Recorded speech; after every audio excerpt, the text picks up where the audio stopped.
सभी को मेरा नमस्कार। लेट्स स्टडी यूट्यूब चैनल में आपका स्वागत है। आई होप आप अच्छे होंगे, स्वस्थ होंगे। ये वीडियो एक मैसेज रहने वाला है हिमाचल प्रदेश के जो एस्पायरेंट है, क्योंकि मैं कुछ चीज़ें उनको बताना चाहता हूँ और ये बहुत कम प्लेटफॉर्म होते हैं जहाँ पे आपको इस तरह की जानकारी देखने को मिलती है। आप कहीं पे भी हो, आप प्राइवेट जॉब कर रहे हो, आप कोचिंग ले रहे हो, आप सोच रहे हो कि आप हिमाचल प्रदेश में किसी गवर्नमेंट एग्ज़ाम की प्रेपरेशन करोगे या किसी भी गवर्नमेंट एग्ज़ाम की आप प्रेपरेशन करोगे, एक बार आप इस वीडियो को पूरा देख सकते हैं। कुछ चीज़ें हैं जो कि आपको ऑलरेडी पता होनी चाहिए। सबसे पहले मैं आपको बता दूं कि हिमाचल प्रदेश में इस टाइम पे जो वर्तमान कांग्रेस सरकार है, उन्होंने क्या किया कि हिमाचल प्रदेश में सबसे पहले तो जहां से क्लास 3 की भर्तियां होती थी, उस जो HPSSC हमीरपुर था उसको ख़त्म किया। फिर क्या था कि उसके बाद लगभग 2 साल तक आपको सेम न्यूज़ देखने को मिली, जहाँ पे एक तो हिमाचल प्रदेश में आपदा आई, लेकिन जब भी नौकरियां देने की बात आई तो बजट, जब भी किसी डिपार्टमेंट, बोर्ड, कॉरपोरेशन से कोई वैकेंसी का प्रपोजल जाता है तो वहाँ पे बात आ जाती है कि बजट हमारे पास नहीं है। तो क्या एक्चुअल में बजट नहीं है? मैं आपको बता दूं कि बहुत सारी चीज़ें ऐसी हुई हैं जहां से आपको पता लग जाना चाहिए कि बजट की कोई कमी नहीं है। आपको पता है कि हिमाचल प्रदेश के हर एक डिपार्टमेंट, बोर्ड, कॉरपोरेशन में बहुत सारी वैकेंसी है। और एक और चीज़ है कि क्या सरकार एम्प्लॉयमेंट जनरेट करने के लिए कोशिश कर रही है? बजट की अगर आप चीज़ें देखोगे, आपको मैंने 1 साल पहले एक PDF मैंने आपके साथ शेयर करी थी, जिसमें कि कुछ डिपार्टमेंट, बोर्ड और कॉरपोरेशन के नाम थे और उसमें मेंशन था कि वो वैकेंसी को फिलअप करने के लिए उन्होंने बजट रखा था, जो कि लैप्स हो गया क्योंकि वहाँ पे रिक्रूटमेंट नहीं हो पाई, सरकार ने अप्रूवल नहीं दिया। तो ये जो बजट की बातें हैं, ये महज मतलब एक चीज़ों को टालने के लिए है कि हम जो है वो फ़िलहाल जो है वो स्थायी नौकरी नहीं देना चाहते हैं। अब आपने देखा होगा कि पिछले कल आपको एक नोटिफिकेशन देखने को मिली, जिसमें क्या होता है, एक रूल था 7A रूल, जिसमें मेंशन किया हुआ है कि उसको ओमिट कर दिया गया। उससे क्या होगा, वहाँ पे 89 कैटेगरी ऑफ पोस्ट दी गई हैं जिनकी सैलरी जो है वो कम हो जाएगी, मतलब दोबारा उनकी सैलरी फिक्स होगी। और एक मेन चीज़ यहाँ से ये हो जाती है कि सरकार को इस तरह की नोटिफिकेशन लाने की क्या ज़रूरत थी, जबकि सरकार ऑलरेडी जानती है कि उनका सिर्फ अब 2 साल का यहाँ पे लगभग कार्यकाल बचता है। अब ऐसा तो है नहीं कि वो 50 सालों के लिए प्रदेश में आ चुके हैं। वही चीज़ मैं भर्तियों के तौर पे भी सरकार से या जो भी लोग देखेंगे उनसे कहना चाहता हूँ कि अगर कांग्रेस की सरकार इस टाइम पे हिमाचल प्रदेश में कोई भी रिक्रूटमेंट निकालती है, तो अभी कोई वैकेंसी एडवर्टाइज होती है, तो इनके कार्यकाल में कोई भी अधिकारी और कर्मचारी रेगुलर नहीं होगा। और कॉन्ट्रैक्ट बेसिस पे या जिस तरह से ट्रेनी पॉलिसी के अकॉर्डिंग जो ज्वाइनिंग दी जा रही है, उसमें इतनी सैलरी तो नहीं है कि हिमाचल प्रदेश की वित्तीय स्थिति खराब हो जाएगी। तो ये चीज़ है। लेकिन आपको पता है कि इस तरह की नौकरियों को रोका जाएगा। इलेक्शन ईयर में आपको लगातार रेगुलर भर्तियां एडवर्टाइज होती हुई दिखेंगी। उनकी गारंटी क्या होता है कि आगे आके सरकार क्या करेगी, सरकार बदलेगी, क्या चीज़ें होंगी। तो इनका टोटल इस टाइम पे फोकस है कि ऐसी नौकरियां जिनमें कि जो टेस्ट होता है वो नहीं करवाना पड़ता है, डायरेक्ट वहाँ पे बैकडोर भर्तियां उनको आप बोल सकते हो, उस तरह की भर्तियों पे फोकस है। अब यहीं से चीज़ें क्लियर हो जाती हैं कि आउटसोर्स भर्तियां करना चाहते हैं, जहाँ तक हो सके आउटसोर्स भर्तियां करो।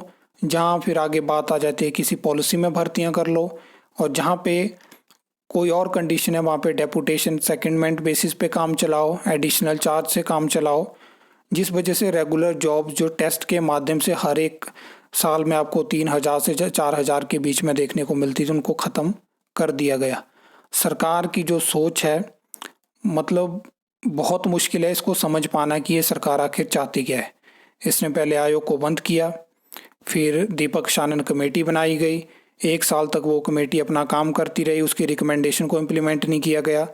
उसके बाद गुजरात मॉडल, NHM मॉडल को स्टडी किया गया, फिर ट्रेनी पॉलिसी देखने को मिली। अभी आप देखने वाले हो ट्रेनी पॉलिसी में आपको एक और नोटिफिकेशन देखने को मिलेगी, जिसमें कि जब आप एज ए ट्रेनी किसी डिपार्टमेंट में, बोर्ड, कॉरपोरेशन में ज्वाइन करोगे तो आपको फिक्स सैलरी 2 साल तक मिलने वाली है। और मुझे पता है कि 2 साल के बाद ये एग्ज़ाम कंडक्ट करवाएंगे, तब जाके ये रेगुलर करेंगे। तो ये चीज़ें यहाँ पे होने वाली है। अब इस तरह के क्या होता है कि जब इस तरह के रूल्स आ जाते हैं, नेक्स्ट कोई और सरकार आती है, क्या वो उन रूल्स को हटाएगी, क्या वो उस पॉलिसी को ख़त्म करेगी जिसमें कि बहुत सारे लोगों को ऑलरेडी ज्वाइनिंग दी जा चुकी होती है। तो ये जो डिसीजंस हैं, इनके वजह से क्या होगा, हिमाचल प्रदेश में जो एक रहता था, बहुत सारे लोगों का मतलब टारगेट करते थे कि हमें एक सरकारी जॉब हिमाचल प्रदेश में मिल जाए, ये मतलब इस तरह का अगर रूल आ गया, इम्प्लीमेंट हो गया, तो ये जो क्रेज होता है वो कम होगा।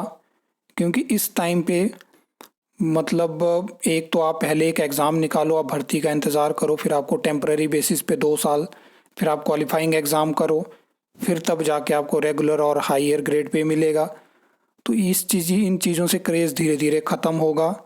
और फिर क्या होगा कि मैक्सिमम लोग सेंटर एग्ज़ाम, जो कि हिमाचल प्रदेश में बहुत कम लोग जो सेंट्रल गवर्नमेंट के जो एग्ज़ाम होते हैं उनको टारगेट करते हैं, वहाँ पे अब तो मैक्सिमम करने जो शुरू हो चुके हैं कि स्टेट में तो वैकेंसी नहीं है तो वही एग्ज़ाम की प्रेपरेशन करी जाए। अदरवाइज़ प्राइवेट का ऑप्शन आपके पास हमेशा जो है वो अवेलेबल होता है। तो ये सब चीज़ें थी। बाकी मैंने आपको बता दिया कि बजट का ये जो रोना है ये सारा झूठ है, ये कुछ भी ऐसा नहीं है। अगर आपने देखा होगा तो स्टेट का बजट हर साल बढ़ता जा रहा है, और जो भी कलेक्शन होती है, चाहे वो टैक्स की कलेक्शन होगी, जो जो चीज़ें होती हैं वो भी लगातार बढ़ेंगी क्योंकि पॉपुलेशन बढ़ रही है। तो बहुत सारी चीज़ें हैं जो कि अब ये सेंट्रल गवर्नमेंट के बजट में भी ये चीज़ें होती हैं। लेकिन मेन चीज़ होती है कि अगर आप कोई रिक्रूटमेंट निकाल रहे हो तो आप प्रॉपर तरीके से उसको एडवर्टाइज़ करो, बहुत सारी चीज़ें करो, लेकिन इनका इस चीज़ पे फोकस ही नहीं है। इनको शायद ऐसा लगता है कि हम ऐसी मित्रों की भर्तियां करेंगे, हम आउटसोर्स जॉब्स लेके आएंगे तो इससे करप्शन कम होगी।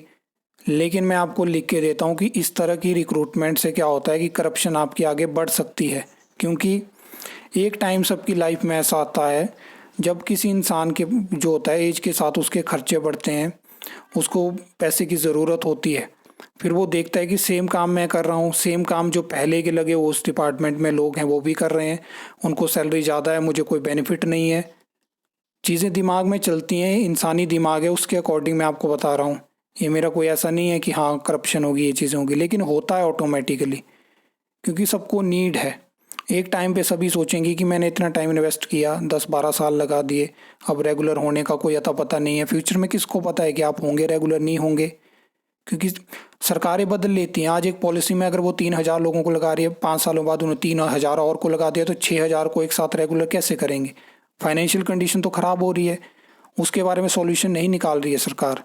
सब अपना टाइम पास कर रहे हैं और भाई अपने 5 साल निकालो और चलते बनो, ये सब चीज़ें हैं। और आई होप आपको ये वीडियो अच्छी लगी होगी, इन्फॉर्मेटिव लगी होगी। तो वीडियो को लाइक कमेंट शेयर कर सकते हो, चैनल को सब्सक्राइब कर सकते हो फर्दर न्यू अपडेट्स के लिए।